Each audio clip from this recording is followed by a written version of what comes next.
goreng sijian tiang. Ike bapak dan dewan tulisan tiang. Bapak dan ibu guru SMP Negeri 2 Banjarangan sanes bahati sumayang tiang.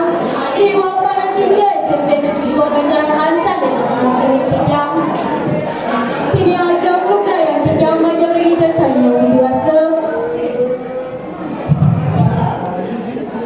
Sedurung tiang awitang tidak terani makin ireng sarang-sarang ijalane melanturang puja pengasung pada majari desa yang dewasa. Kantung panganjali mas Om Swastiastu.